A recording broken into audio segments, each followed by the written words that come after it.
Mengapa? Allah itu tidak memerlukan tempat. Iya.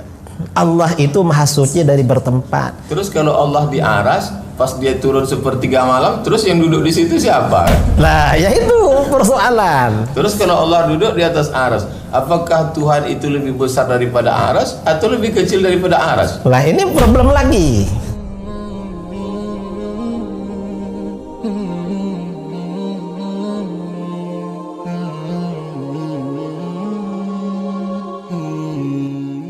Ustadz, ana beriman terhadap hadis bahwa Allah turun ke langit bumi di sepertiga malam terakhir. Akan tapi belakangan ini ana berpikir bahwa waktu sepertiga malam terakhir selalu ada, hanya berpindah tempat saja antara bagian bumi satu bumi yang lainnya. Ini masalah tidak perlu antum pikirkan. Ini di luar daripada hayalan antum, ya.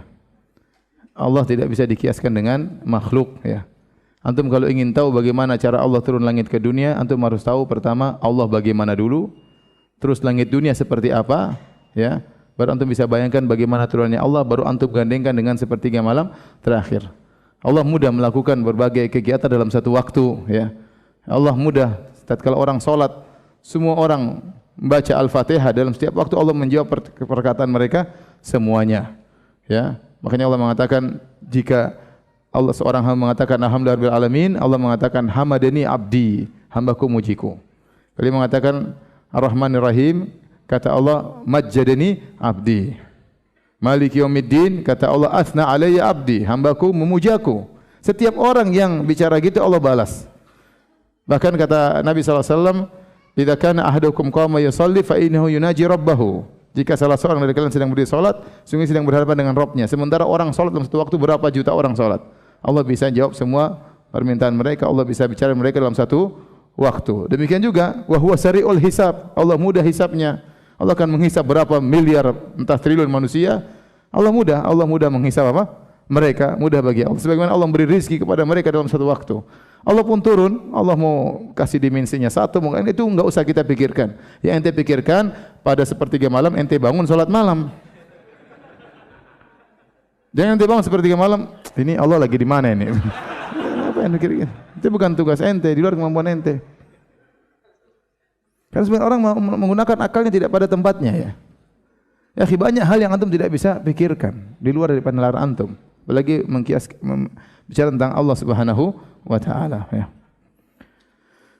Sama dengan pertanyaan, ya Ustaz, kalau Allah di atas berarti Allah membutuhkan tempat. Ini juga pertanyaan yang seorang yang tidak bisa, ya, mengagungkan ayat-ayat Allah dan hadis-hadis Nabi. Begitu banyak ayat Allah mengatakan Allah di atas, Allah di langit, Allah beristiwa di atas arsy. Banyak sekali ayatnya. Ya, bahkan dalil bahwasanya Allah di atas, kata Ibnu Qayyim, bal alfani, ada 2000 dalil yang menunjukkan Allah berada di atas. Fitrah juga demikian, menyatakan Allah berada di atas, ya. Adapun meyakini bahwasanya kalau di atas berarti Allah butuh kepada tempat. Ya akhi, ya. Sekarang saya tanya sama antum, langit dan bumi, besaran mana, langit atau bumi? Langit di atas, langit lebih besar daripada bumi. Apakah orang mengatakan langit menempati bumi? Justru sebaliknya, orang mengatakan bumi menempati apa? Langit. Di langit banyak benda-benda langit, ada bumi, ada planet, ada matahari. Ya akhi, langit di atas kita, langit tidak menempati apa? Bumi. Apalagi Allah mengatakan Allahu Akbar, Allah Maha Besar. Terus ente bilang kalau Allah di atas, Allah butuh tempat, gimana ceritanya? Allah mengatakan la tudrikul absar wa huwa yudrikul absar. Tidak ada mata yang bisa meliputi Allah, saking besarnya. Allahu Akbar, Allah Maha Besar. Ibnu Abbas mengatakan tidak langit dan bumi di genggaman kalian kecuali seperti tidak langit dan bumi di genggaman Allah kecuali seperti biji sawi di genggaman kalian. Artinya kita ini makhluk alam semesta ini sangat kecil dibandingkan Allah. Kemudian kita bilang kalau Allah di atas berarti Allah butuh tempat, butuh yang di bawah. Ini semua adalah suudzon terhadap Allah Subhanahu wa taala. Langit di atas tidak butuh kepada yang di bawah. Tidak menempati bumi, tidak ada tiang bi ghairi amadin tarawnaha.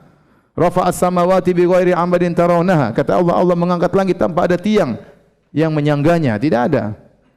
Langit tidak, kalau bumi hancur langit pun tidak akan jatuh, enggak.